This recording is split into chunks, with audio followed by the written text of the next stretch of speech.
Ang pantalan ng Novorossiysk sa Krasnodar, Crimea ay napakahalaga para sa Russia sa ngayon. Ito lang ang pantalan kung saan maaari nitong ipadala ang langis at butil palabas sa pamamagitan ng Black Sea at Sea of Azov papunta sa iba pang bahagi ng mundo. Ang bagong tahanan ng Black Sea Fleet matapos itong mapaalis mula sa pantalan ng Sebastopol sa Crimea.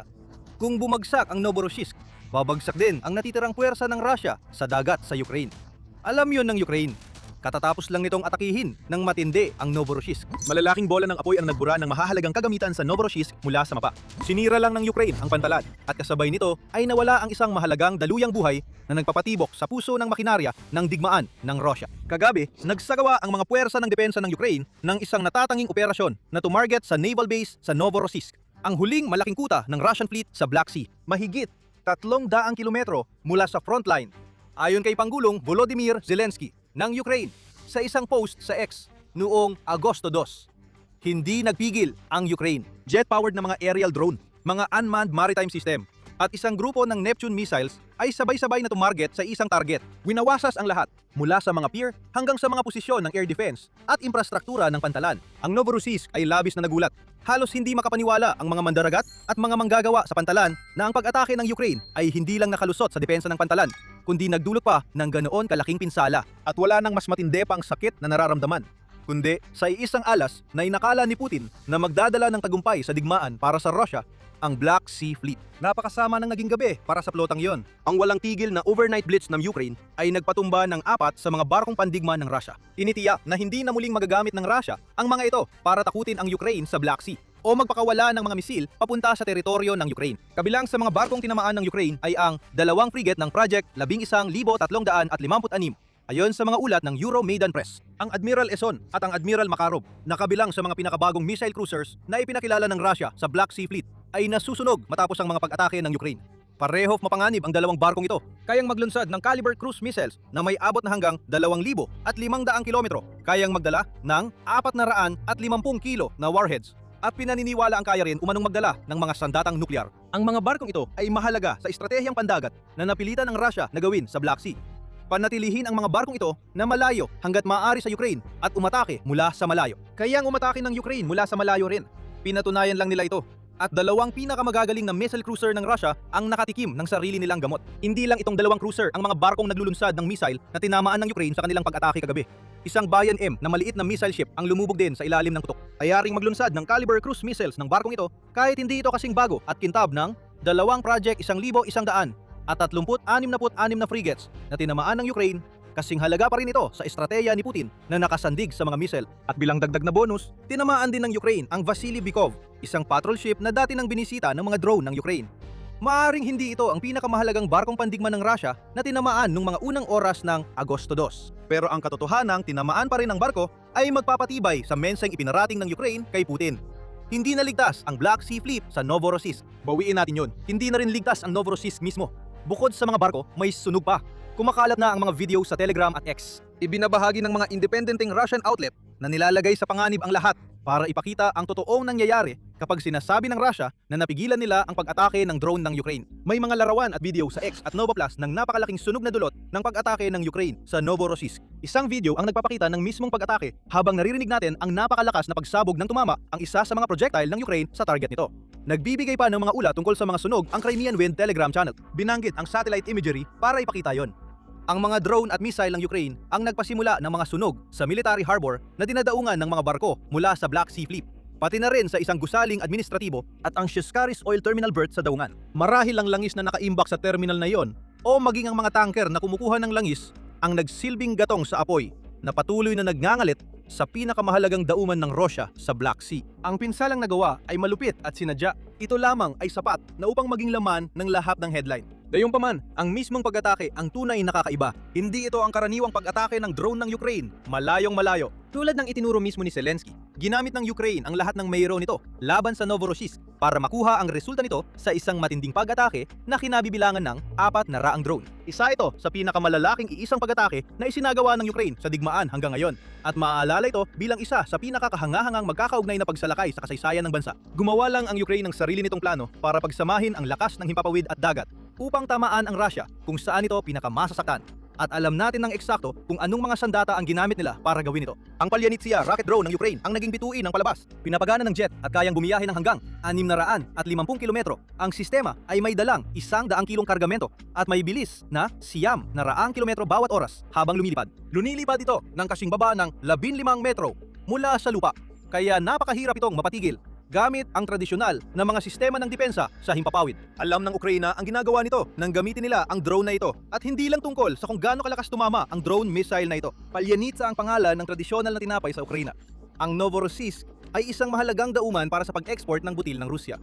Tinapay laban sa tinapay, abo ang Novorossiysk. Ang Palyanitsa ay isa pala sa 15 iba't ibang sistema ng armas na bawat isa ay dinisenyo, dinevelop at ginawa sa Ukraina na ginamit laban sa Novorossiysk sa biglaang pag-atake sa gabi. Ibinigay ng Kyiv Post ang detalye ng iba pa sa ulat nito noong Agosto 13. Kasama ng Palyanitsia sa larangan ng aerial drone, ang Mish, Sichem, Trust, Bobert, Dovbush, Karyok, Ramsey, Firepoint at Lyuchi na mga drone. Walang ideya ang depensa sa himpapawid ng Rusya kung ano ang dapat nilang unahin na target ng isiwalat ng Ukraine. Ang totoong lawak ng kanilang mga proyektong long-range drone ipinapapita kay Putin kung gaano nakalayo ang narating ng bansang sinasabing hindi kailanman kayang tamaan ang Rusya. Nag-deploy din ang Ukraine ng iba pang hybrid na sistema ng drone at missile bukod sa Palyanitsia.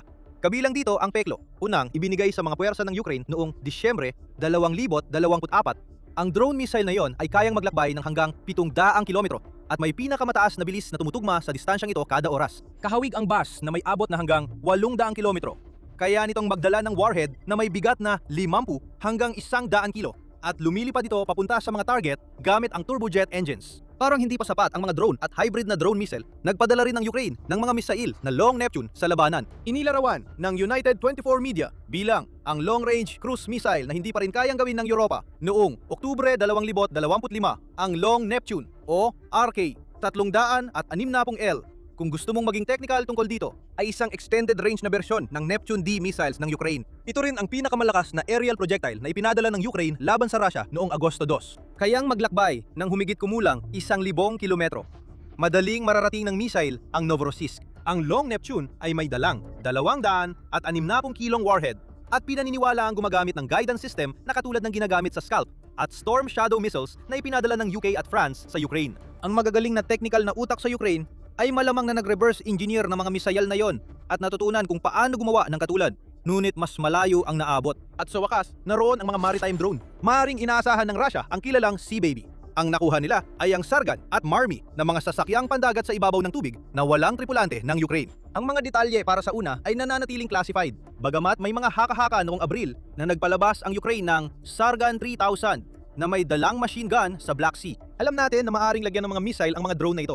Kaya maaaring ito ang responsable sa pagpapakawala ng ilan sa mga hybrid na drone missile ng Ukraine sa Novorossiysk. Bakit kailangan pang magpadala ng missile cruiser kung kaya namang gawin ng drone, di ba? May kaunti na tayong alam tungkol sa Marmy. Noong Disyembre 2023, tinawag ng militarni ang maritime drone na ito bilang pinakamabilis na bagay sa Black Sea dahil kaya nitong umabot ng bilis na halos 59 na knots. Dagdagan mo pa ng 450 kilong warhead at makakakuha ka ng drone na kayang habulin ang kahit ano at tumama ng malakas. Hindi naman kasi sinusubukan ng mga nasirang barko ng Rusya na tumakas. Di naman sila habang nagtatago sa nag-iisang daungan sa Black Sea na akala ng Rusya ay ligtas. Napakatindi ng pag-atake sa Novorossiysk na maaring pinag-iisipan ng Rusya na ibalik ang Black Sea Fleet sa Sevastopol. Hindi yon magandang ideya. Habang nilalamon ng apoy ng impyerno ang Novorossiysk, papunta rin ang mga drone ng Ukraine sa Sevastopol. Mahigit 30 ang naibagsak. Ayon sa gobernador ng lungsod na itinalaga ng Kremlin, si Mikhail Razvozayev. Ngunit nabanggit din niya na may mga sunog na sumiklab sa iba't ibang bahagi ng lungsod ng daungan. Kalaunan, ayon sa ulat ng Pravda, nagkaroon ng blackout sa Sevastopol na nagpapahiwatig na hindi lahat ng drone ng Ukraine ay naibagsak. Ilan sa mga ito ay tumama sa mga pasilidad ng kuryente bilang paalala sa mga barkong natitira sa Black Sea Fleet na wala na silang matatakbuhan. Ngayon, na-target na rin ang Novorossiysk. Maaari silang bumalik sa Sevastopol, pero kayang-kaya pa rin silang hanapin ng lakas pandagat at panghimpapawid ng Ukraine kung hindi man mas madali pa sa pantalan ng Crimea na yon. Ang pahayag ni Razvozayev ay hindi lang ang tanging tugon ng Russia na natanggap natin matapos ang isang gabi na tuluyang nagwasak sa anumang lakas pandagat na akala ni Putin ay hawak pa niya sa Black Sea. Ang gobernador ng rehiyon ng Krasnodar, Veniamin Kondratiev, iniulat na napigilan ng mga air defense ng Russia ang isang malawakang pag-atake ng ilang daang drone ng sandataang lakas ng Ukraine. Sandali lang paano ninyo napigilan ng mga yon? Meron ba kayong aktwal na naglunsad ng mga missile cruiser sa isang dauman laban sa kanila? Kasi yon lang ang naiisip naming dahilan kung bakit nasusunog ang mga iyon dahil sa mga drone na di umano'y napigilan. Baka nga talagang ganun kalala ang problema ng air defense ng Russia. Hindi binanggit ni Kondratiev ang nasusunog na daungan o ang mga nasirang barko. Sa halip ay mas pinili niyang ituro na ang mga debris mula sa mga projectile na nagawa ng Russia na pabagsakin ay bumagsak sa 21 na residential na gusali at nagdulot ng ilang casualty. Hindi sinadya ng Ukraine na tamaan ng alinman sa mga target na iyon. Pusang pinili ng Russia na pabagsakin ang mga drone at missile sa ibabaw ng sarili nilang mga mamamayan. Sabi ng Russia, napigilan nila ang pag-atake ng Ukraine. Hindi nila nagawa yon. At ang kabayaran ng kabiguang yon ay mas malaki kaysa sa inaasahan mo. Ang Novorossiysk ay hindi basta-bastang daungan. Ito ang pinakamahalaga para sa Russia sa Black Sea. Pero bago namin ipaliwanag pa, paalala lang na nanonood ka ng military show. Kung may natutunan ka mula sa aming channel, marami pa kaming mga video na paparating. Huwag kalimutang mag-subscribe at i-enable ang notifications para wala kang mamiss na kahit isa. Magsisimula tayo sa isang bagay na ilang beses na naming nabanggit nun. Ang Novorossiysk, ang bagong tahanan ng Black Sea Fleet. Hindi talaga gusto ng Russia na gawing himpilan ng kanilang mga barkong pandigma ang daungan. Napilitan silang lumipat mula Sevastopol dahil sa matinding kampanya ng Ukraine na sumira o malubang nagdulot ng pinsala sa halos 1/4 ng fleet na akala ni Putin ay kayang maghari sa Black Sea. Karamihan sa pinsalang ginawa ng Ukraine ay nangyari na pagsapit ng katapusan ng 2023 dahilan upang magdesisyon silang ilipat sa Novorossiysk, ang pangunahing base ng operasyon ng Black Sea Fleet. Sa buong 2024 at 2025, ginawa ng mga barkong pandigma ang kabalikaran ng kanilang layunin. Naglayag sila ng pinakamalayo mula sa Ukraine hanggat maaari, iniwan ang Sevastopol na halos abandonado ng Black Sea Fleet pagsapit ng kalagitnaan ng 2025, ang Novorossiysk ang naging desperadong opsyon. Oo, isa itong napakalaking daungan, pero ginawa ito para sa mga barkong pangkalakal, hindi para sa mga barkong pandigma. Wala itong pasilidad para sa pagkukumpuni at wala rin itong dry dock. Ang Novorossiysk ay lantad din sa mas malalalang kondisyon ng dagat ayon sa Defense Viewpoint na nagdudulot ng sarili nitong mga problema sa pagpapanatili. Gayunpaman, wala talagang pagpipilian ng Russia. Bago pa man ang pag-atake ng Ukraine, gumagawa na ang Russia ng mga plano na ilipat ang natitirang mga unit ng command at control ng Black Sea Fleet na nasa Sevastopol papuntang Novorossiysk. Ayon yan sa Kyiv Independent na nagsasabing ang mga bagsak ang loob na opisyal ay halos pinipilit na ayusin ang paglilipat ng kanilang mga pamilya at ibenta ang mga ari-arian na hindi nila madadala bago ang kanilang paglipat. Ang isang magandang bagay sa lahat ng ito ay ang Novorossiysk. Kahit na hindi ito ganap na ligtas, sa abot ng mga drone at missile ng Ukraine, ay inaasahang mas ligtas kaysa sa Sevastopol. Ang Crimea ay isang sona ng digmaan at matagal na itong ganito. Sa Novorossiysk, mas maliit ang posibilidad na tamaan ng malaking pag-atake ang Black Sea Fleet na sisira sa mga barko at mag-iiwan ng buong pantalan na naglalagablab. Hindi naging maganda ang resulta niyan para sa Russia at sa naghihingalo nitong fleet. Hindi naligtas ang Novorossiysk. Ang 300 kilometro ay halos wala lang sa pinakabagong henerasyon ng mga drone, misil at mga sasakyang pandagat na walang tripulante ng Ukraine. Naabot pa rin ang daungan. Kailangan lang ng kaunting dagdag na oras para madala ng Ukraine ang kanilang lakas ng apoy. At ngayon na nakita natin kung gaano kalaki ang potensyal ng isang pag-atake ng Ukraine laban sa Novorossiysk, masasabi nating may kumpiyansa na nananalo ang Ukraine sa dagat itim. Ang tanging magagawa na lang ngayon ng hukbong dagat ng Russia ay umasa sa unti-unting nababawasan nilang mga missile cruiser para maglunsad ng mga pag-atake mula sa malayo. At kapag tinamaan ang isa sa mga cruiser na iyon, nasa isang dauman nito na walang pasilidad para maayos at maibalik sa operasyon. Unti-unti, maaaring maging dahilan ng pagkasira ng Black Sea Fleet ng Russia ang Novorossiysk. Pero kahit gaano pa kasakit yon para kay Putin at sa mga kasabwat niya sa Kremlin, may isa pang mas malalang problema na kailangang harapin ng Russia. Ang Novorossiysk ay pangunahing isang pantalan ng kalakalan. At kapag ang ganitong uri ng pantalan ay nasusunog, hindi mailalabas ng Russia ang langis at butil nito sa ibang bahagi ng mundo na nangangahulugang malaki ang mawawala sa kaban ng digmaan ng Kremlin. Ginagamit ng Russia ang Novorossiysk bilang sentro ng kanilang tagong armada sa buong pananakop sa Ukraine. Nagbibigay ang ballast markets ng mga pangunahing estadistika para sa 2024 na nag-uulat na ang Novorossiysk ang ika-77 na pinakamalaking pantalan sa mundo batay sa trapiko ng mga barko. Noong 2024, tinatayang 4,478 na pagdaong ng mga barko ang naitala sa pantalan, kung saan 1,578 dito ay ginawa ng mga oil tanker. Maaaring natatandaan mo, nabanggit natin kanina ang Sheskaris Oil Terminal. Tandaan mo ang terminal na yan dahil magiging mahalaga ito maya-maya lang. Iniulat ng ballast market na ang pangunahing kalakal ng Novorossiysk ay krudong langis na bumubuo ng 45% ng lahat ng pagdaong ng mga barko. Sumunod ang pino na produktong petrolyo na may 25% ng pagdaong ng mga barko. Kasunod ang butil, karbon at mga metal na bawat isa ay bumubuo ng 15% ng pagdaong ng mga barko. Isa itong pantalan ng kalakalan. At ito ay isang pantalan kung saan 75% ng naitalang trapiko ay nagmumula sa shadow fleet ng Rusya. Taon-taon, bilyon-bilyong dolyar na halaga ng mga kalakal ang dumadaan sa Novorossiysk. Ang kita mula sa kalakalang, ito ay maaaring buwisan ng Kremlin at ang perang yon ay ginagamit para suportahan ang digmaan ng Rusya. Ngayon, tandaan mo ang Sheskaris.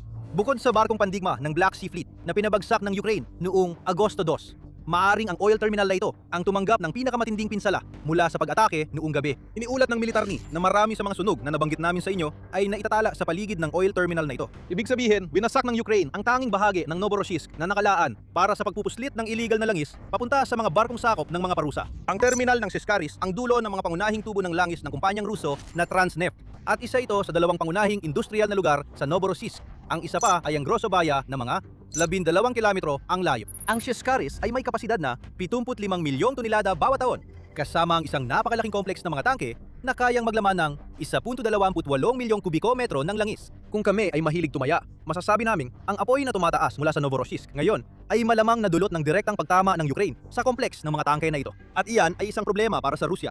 Habang mas maraming langis nila ang nasusunog, mas kaunti ang perang maaari nilang kitain para ipundo sa kanilang makinarya ng digmaan. Sa pagbagsak ng Siskaris, hanggang 70% ng kalakalan ng Rusya sa langis at pinungproduktong petrolyo ang literal na nauuwi sa usok hanggang sa mapatay ng Rusya ang apoy at maisaayos ang mga nasira. Pero lalo lang lumalala ang problema kapag mas pinagmasdan mo ito ng mabuti. Kasabay ng oil terminal, pinatigil din ng drone strike ng Ukraine ang dalawang grain terminal sa Novorossiysk. Ayon yan sa Reuters, na nagulat na kabilang ang mga terminal na ito sa pinakamalalaki sa Russia. Isa sa mga ito ay may kapasidad na 8.5 milyong tonelada bawat taon ayon sa isang hindi pinangalanang source na nakausap ng outlet at napilitan nitong itigil ang operasyon habang iniimbestigahan ang pinsalang dulot ng mga drone at missile ng Ukraine. Ang isa pa ay kayang magproseso ng 7.1 milyong tonelada ng butil taon-taon at napilitan ding itigil ang operasyon dahil sa pinsala. Iyan ang daloy ng pag-export ng butil ng Russia na umaabot sa kabuuang 15.6 milyong tonelada na ngayon ay pinatigil. Lahat sa loob lamang ng isang gabi. Kaya ang nasaksihan natin nung gabi ng Agosto 11 hanggang Agosto 2 ay isa sa pinakakahangahangang pag-atake ng Ukraine sa maraming dahilan. Ang tindi ng koordinasyon sa pagitan ng 15 magkakaibang sistema ng armas ay kamangha-mangha. Ipinakita ng Ukraine ang malaking bahagi, bagamat hindi lahat, ng kanilang mga kakayahang umatake mula sa malayong distansya. At ginawa nila ito sa paraang nagpadala ng malakas na mensahe sa Russia. At ipinakita rin ang gumagandang kakayahan ng Ukraine na magsagawa ng koordinadong malalayuang pag-atake. At nariyan din ang mga tinamaan ng Ukraine. Lalo pang pinahina ang Black Sea Fleet na lalo pang nagpapalawak sa pag-aangkin ng Ukraine sa kontrol sa Black Sea. Pero bukod doon, may pangalawang aspeto pa sa pag-atake. Isang aspeto na malamang ay nagdulot na sa Russia ng pagkaluging milyon-milyong dolyar. At iyon ay mababang pagkataya pa lang. Nasunog ang langis. Ang mga terminal ng butil at langis ay isinara dahil sa pinsala at apoy. Hindi napigilan ng depensa sa impapawid ng Russia sa pinakamahalaga nitong daungan sa Black Sea ang alinman dito. Malinaw ng target na ngayon ang Novorossiysk at patuloy lang na gumagaling ang Ukraine sa pagtama ng mga target mula sa malayo. Aapulahin ng Russia ang mga sunog. Gagawa ito ng mga pagkukumpuni. Pero alam din ito na lahat ng trabahong ito ay maaaring masayang sa isang iglap kung magpasya ang Ukraine na ulitin ang ganitong pag-atake. Ang layunin na yon ay gawing kasing walang silbi sa Russia ang Novorossiysk gaya ng naging Sevastopol. Mayroon ang Ukraine ng mga opsyon sa impapawid at dagat na kailangan para mangyari yon dahil ang dating ligtas na daungan ay naging pinakabagong ari-arian ng Russia na napilitang masangkot sa digmaan na ipinangako ni Putin na hindi lalampas sa hangganan ng Ukraine. Muling nasira ang reputasyon ni Putin bilang dakilang tagapagtanggol ng Russia. At hindi na nga ito maganda nun paman. Habang nasusunog ang pinakamahalagang export hub ng Russia sa Black Sea, tinatarget din ng Ukraine ang panloob na lohistika ng Russia. Mas marami pang pasilidad ng wild berries ang napipinsala. Isang critical na kahinaan sa supply chain at estrukturang pang-ekonomiya ng Russia ang sistematikong binubuwag at nagpapanik na ang Kremlin. Alamin ng lahat tungkol sa mga pag-atake nito at ang epekto nito sa ekonomiya ng Russia sa panonood ng aming video. At bago ka umalis, huwag kalimutang mag-subscribe sa Military Show para makita pa ang iba naming pagsusuri sa mga pinakamapaminsalang pag-atake ng Ukraine. At maraming salamat, gaya ng dati, sa panonood.